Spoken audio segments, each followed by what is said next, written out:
Ladies and gentlemen, conference host Daniel Ayalon and Ron Professor, honored guests. I'm delighted, sad, and excited to stand here on this important occasion.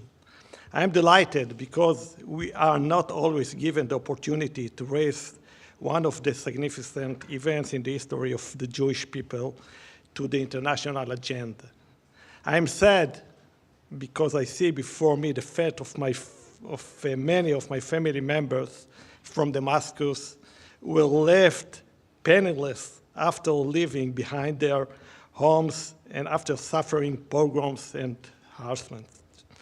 I'm excited because maybe we will finally achieve the justice we have already been seeking for 64 years for hundreds of thousands of Jews from Arab lands who experienced operations and killing, were humiliated and driven from their homes, and who paid the physical and emotional price, and whose cries were silent, too long. Today I'm here, a witness to show you the trauma which my family carries with them until these days.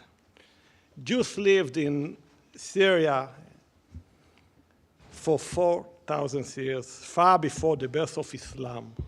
There were good times when the community thrived and enriched the Jewish life with the best of its philosophy, prayer, and poetry.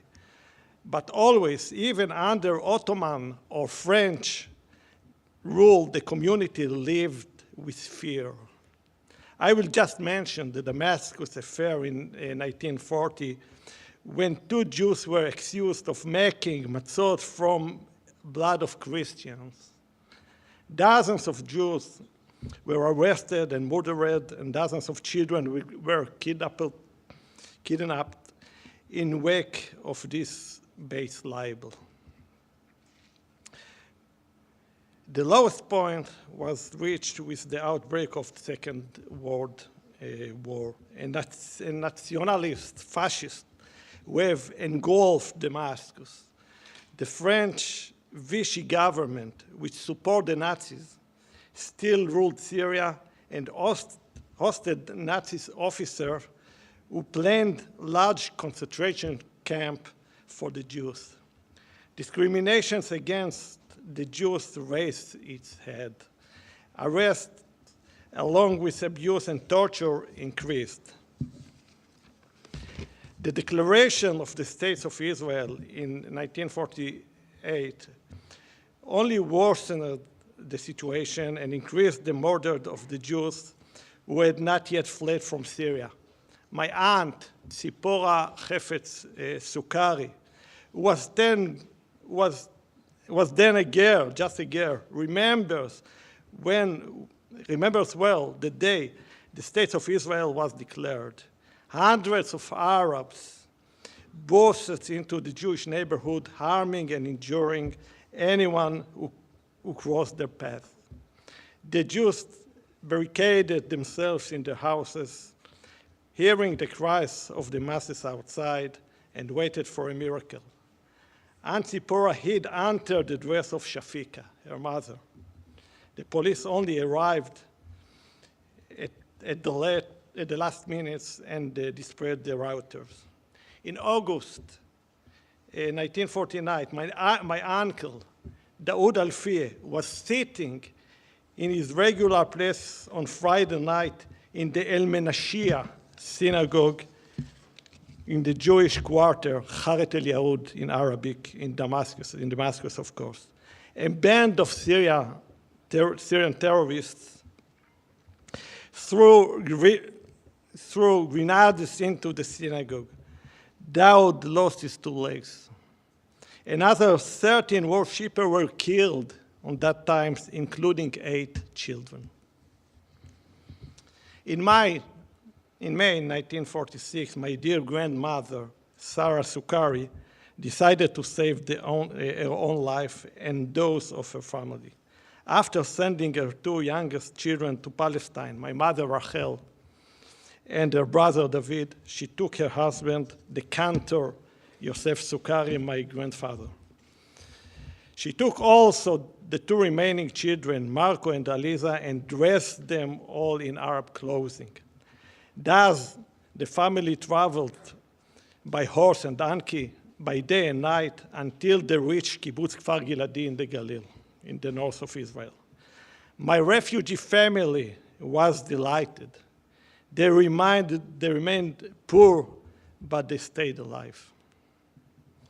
My family left behind a large house in the Jewish neighborhood of Damascus, a 12-flower lane, Dakhlat el-Feraya in Arabic. My grandfather, who was a coppersmith, left a small store behind him. Palestinians live in these houses today. And there were those relatives who insisted on staying in Syria rather than give up their homes. My aunt, Olga Geradi, only fled to Israel with great difficulty in 1995. Her house was known as Chush el-Barcha, very beautiful because of the giant date palm in the yard. This house was also taken by Palestinians who took control of the entire Jewish quarter. There are only 15 Jews left there today, as Rabbi Abadi mentioned before. This is what remains of a community which numbered over 30,000 souls in the beginning of the 20th century. Ladies and gentlemen, we don't want to go back to Damascus, to our homes and land, to the stores and splendid synagogue we left there. My family members and the other immigrants from Damascus do not usually have good memories from that harsh place. We are happy and proud in the land of Israel and in the state of Israel. We only seek justice, justice for Alfie family, for Sarah and Yosef Sukari, for Tzipora Chefetz, for Olga Geradi, and tens of thousands of other families, each with their own individual story, each with the injustice caused to them and which has never been righted.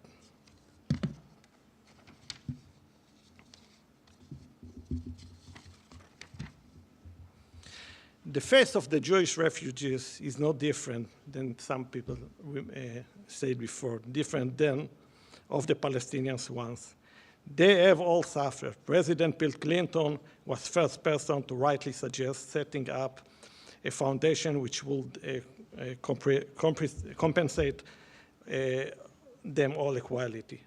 I'm not a politician, but I believe the Palestinians should have been the first to rejoice at the initiative. Instead, they are insistent on returning to the houses they left behind in Israel.